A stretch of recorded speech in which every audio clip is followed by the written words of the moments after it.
Welcome back. મહામંથનમાં બીજા મહત્વના મુદ્દા પર ચર્ચા કરવી છે અને એ મુદ્દો છે ઈમાનદાર રિક્ષાવાળો। આપણી ત્યાં એક કહેવત છે અને આપણા માતા પિતા પણ આપણને એ જ શીખવે છે કે આખો ખાતા અડધો ખાજો, એટલે જેટલું મળે એટલામાં જ સંતોષ માનજો, પ્રામાણિકતાથી રહેજો, હકની લક્ષ્મી જ સાચું સુખ આપે છે। આવી શિખામણ આપણા માતા પિતા, આપણો પરિવાર, આપણા વડીલો આપણને આપતા હોય છે। હવે એ સમય અને આજનો સમય કમ્પેરિઝન કરીએ થોડું અઘરું છે, પણ આજના સમયમાં આ વાત કહેવી થોડી અઘરી છે। ચોરી, લૂંટફાટ, કોકનું લઈ લેવું, કોઈકનું કરી નાખવું, આ માનસિકતાની વચ્ચે આજે પણ ઈમાનદારી જીવે છે। ગર્વથી આ વાત કરી રહ્યા છે કે માનવતાનું ઉત્તમ ઉદાહરણ પૂરો પાડતો એક એવો કિસ્સો સામે આવ્યો છે હળવદથી, જે એક ખેડૂત રિક્ષામાં પૈસા ભરેલું પર્સ ભૂલી ગયા હતા। એ ખેડૂત યાર્ડમાંથી વરિયાળી વેચી આવ્યા હતા અને 1.15 લાખ જેટલી રકમ એમના એ પર્સમાં હતી। હવે રિક્ષામાં ભૂલી ગયા, ત્યારબાદ રિક્ષા ચાલક એમની દીકરીને ખબર પડી, તેમણે ફરી એક વખત એમનો સંપર્ક કર્યો અને એમને મહા મહેનતે કમાયેલા એ પૈસા ખેડૂતને પરત કર્યા। આપણે વાત કરી રહ્યા છે હળવદના પિતાંબરભાઈની, જેમની પ્રામાણિકતા, જેમના સંસ્કાર, જેમની ઈમાનદારીને વીટીવી ન્યૂઝ બિરદાવે છે। મહામંથનમાં એમની સાથે જ વાત કરવી છે, સાથે લોકો સુધી એક મેસેજ પણ પહોંચ્યો છે કે આજનો આ કળિયુગ, આજનો આ સમય કે જ્યાં ચોરી, લૂંટફાટ કોઈકની પાસે હોય એ છીનવીને ભાગી જવું, ત્યારે હકનું લેતા શીખો। એટલે જે શીખવ્યું છે કે અડધો ખાતા આખો ખાતા એ અડધો ખાજો, હકની જે લક્ષ્મી છે એ જ ખપે, આ બધા જે સંસ્કારો છે એ સંસ્કારો હજુ પણ લોકોમાં જીવી રહ્યા છે। આ જ મુદ્દા પર વાત કરવી છે ઈમાનદાર રિક્ષાવાળો મહામંથનના આ બીજા મુદ્દામાં।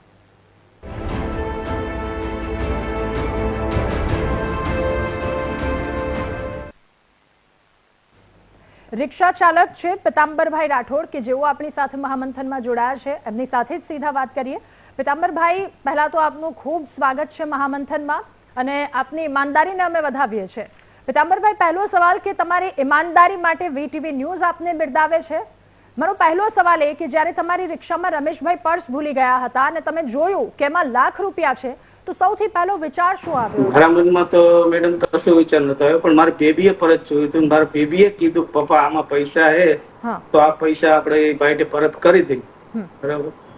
પછી અમે ભાઈને ગોતવા ચોકડીએ આવ્યા હતા, પણ એ ભાઈ નતા મળ્યા। પછી કોન્ટેક્ટ કર્યો, આધાર કાર્ડ હતો અંદર, આધાર કાર્ડ ઉપર અમે એનો કોન્ટેક્ટ કર્યો એ ભાઈનો, અને ભાઈને પૈસા પરત કર્યા હતા। ઓકે પિતાંબરભાઈ, પર્સમાં લાખ રૂપિયા જોયા પછી એક ક્ષણ માટે એવું ન થયું કે આ રૂપિયા રાખી લઈએ, કોઈને ખબર નથી પડવાની? તરત જ આધાર કાર્ડ જોઈ અને ફોન કરવાનું તમે કેમ નક્કી કર્યું? પહેલા તો મેડમ મને એવું થયું જ નતું કે પૈસા હું રાખી જ લઉં। મારી બેબીએ જ મને સપોર્ટ કર્યો હતો કે પપ્પા આમાં પૈસા હે, આ પૈસા આપણે નથી જોતા, બરાબર। મારી બેબીના હાથમાં જ પર્સ આવ્યું હતું, એને પાછળ બેઠી હતી, હું એને જ લેવા ગયો હતો પૈસા। ઓકે, તમને જ્યારે પર્સ મળ્યું ત્યારે તમારી અને તમારી દીકરી વચ્ચે શું વાતચીત થઈ હતી? મારી બેબીએ કીધું, પપ્પા પાછળ કોઈકનું પર્સ પડ્યું હે, તો મેં કીધું જોતો બેટા અંદર શું હે? તો એને જોયું તો પપ્પા કે અંદર પૈસા હે, પાસબુક છે, આધાર કાર્ડ છે, બરાબર। તો એને કીધું, પપ્પા હવે પૈસા એ બાપાને આપણે પાછા કરી દઈ। તો અમે પછી પાછા એ બાપાને ગોઈતા, પણ ક્યાંય મળ્યા નહીં। પણ પછી એમાં આધાર કાર્ડ ઉપર કોન્ટેક્ટ કર્યો, પછી અમારા સાપકડા ગ્રુપ છે અમારું મોટું આખું, એમાં મેં આખો મેસેજ નાખ્યો કે ભાઈ આ બાપા છે ખાતરીથી ના, એને કોઈ ઓળખતા હોય તો મને કોન્ટેક્ટ કરાવો, મને એમના પૈસા મળેલ છે। તો હાપકડાથી એ લોકોએ કોન્ટેક્ટ કર્યો અવરાવરો, પછી બાપા પાછા આવ્યા અને એ બાપાને અમે પૈસા પરત કર્યા। ઓકે, તમારા ઘરના વાતાવરણ વિશે થોડું જાણવું છે કે આ કોના સંસ્કાર છે જેનાથી તમારું વ્યક્તિત્વ આટલું ઈમાનદાર થયું છે, તમારી દીકરીનું વ્યક્તિત્વ આટલું મજબૂત, આટલું ઈમાનદાર ઘડાયું છે? મારે તો કુદરતની મહેરબાની છે મેડમ, અને મારો સ્ટાફ રહ્યો ને એ મારો બહુ સારો છે। એના હિસાબે જ હું પીએચસી આરોગ્ય કેન્દ્રમાં નોકરી કરું છું સાપકડા, અને સાઈડમાં રિક્ષા ચલાવું છું, એટલે સ્ટાફ મારો બહુ સારો, એના સ્ટાફના હિસાબે જ આ પ્રેરણા મળી છે મને અત્યારે। પિતાંબરભાઈ, આજકાલ લોકોની એવી માનસિકતા હોય છે કે પૈસા મળે છે તો પૈસા રાખી લો ને, તો તમે આવા વિચારોને કેવી રીતે જુઓ છો? આવા લોકો વિચારે છે તો એમને કેવી રીતે જુઓ છો, અને તમારા મતે ઈમાનદારીનું ફળ એટલે શું?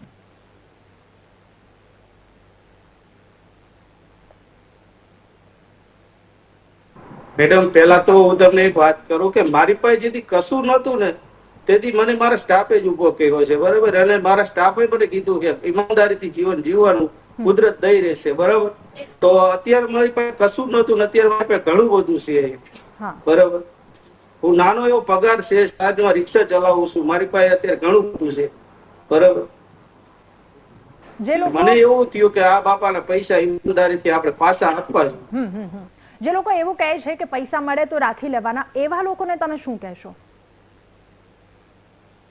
જેમની આવી માનસિકતા છે એવા લોકોને શું કહેશો તમે? હું તો એ લોકોને કહું છું કે આ બાપા આ રીતે જો મજૂરી કરીને માણસો પૈસા કમાતા હોય અને આપણી રિક્ષાઓમાં આવી રીતે ભૂલી જાય તો એને 2 ધડક આપણે પાછા આપવા જરૂર છે.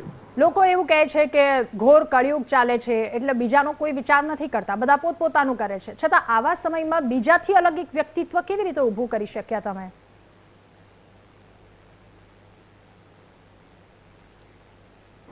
એ તો કુદરત જાણે કે મને આજે કઈ રીતે આ પ્રેરણા મળી કે બાપાને પૈસા પરત આપ્યા મેં, બરાબર.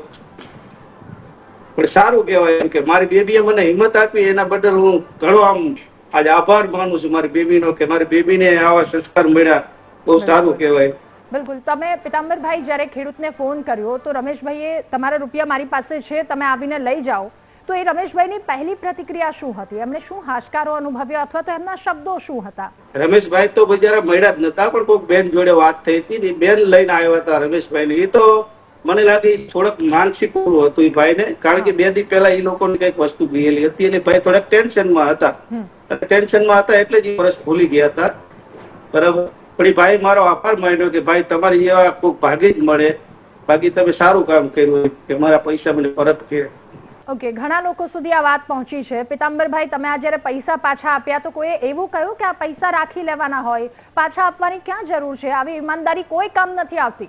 શું કોઈ આસપાસના લોકો? ના, કોઈ નથી કીધું મેડમ, મને બધાએ સપોર્ટ કર્યો કે પિતાંબર પૈસા પાછા આપી દીધે. ઓકે, તમે રિક્ષા ચલાવો છો, રિક્ષાની લોન હશે, ઘરના કેટલાય ખર્ચા, દીકરી ભણતી હશે, આ બધા ખર્ચા માંડ માંડ પૂરા થતા હોય, તો એવું ના થયું કે આમાંથી આ ખર્ચ કાઢી લઉં?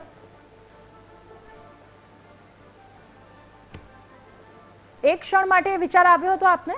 ના મેડમ, એના માટે મને જો મારા છોકરા 2 ભણે છે, પણ મારે સરકારનો હું આભાર માનું છું, મારા છોકરા 2 સ્કોલરશીપ ઉપર ભણે છે, બરાબર. એટલે મારે એ ખર્ચો કોઈ આવતો નથી, બરાબર. એટલે સાઈડમાં હું સારું એવું કમાવું છું, તો પછી મારે પૈસા રાખવાની શું જરૂર? ઓકે, માની લો કે આ રૂપિયા તમને મળ્યા, તમારે પાછા ન આપવાના હોત, જો ખાલી વાપરવાના હોત તો તમે ક્યાં વાપરત?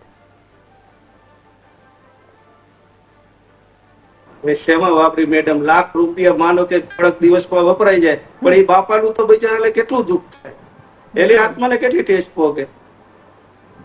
લાખ રૂપિયા તો સામાન્ય ક્યાં વપરાય.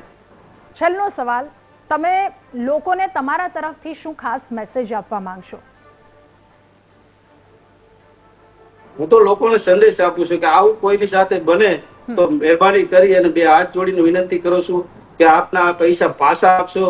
ગમે તેને હારે આવું બને, રિક્ષાવાળા ભાઈઓને તો હું ખાસ કહું છું કે આપણે હારે તો બહુ આવું બનતું હોય, એટલે રિક્ષા ચાલકોને તો કહું છું કે પૈસા મહેરબાની કરી પાછા આપજો, કોઈનું આવી વસ્તુ ભૂલાઈ જાય તો પાછું પરત કરજો.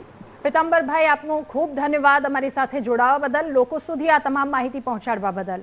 એટલે આપણે સૌ કોઈ વાત કરીએ છીએ કે આટલું નથી મળતું, આ બધી જ વસ્તુમાં થોડુંક મળે એમાં ખુશ રહી લઈશું, અને હજુ પણ ઈમાનદારી, પ્રામાણિકતાના આવા કેટલાય ઉદાહરણો જીવિત છે. આ સાથે મહામંથનમાં હાલ બસ આટલું જ. વધુ સમાચાર અપડેટ્સ માટે આપ જુઓ VTV ન્યૂઝ. નમસ્કાર.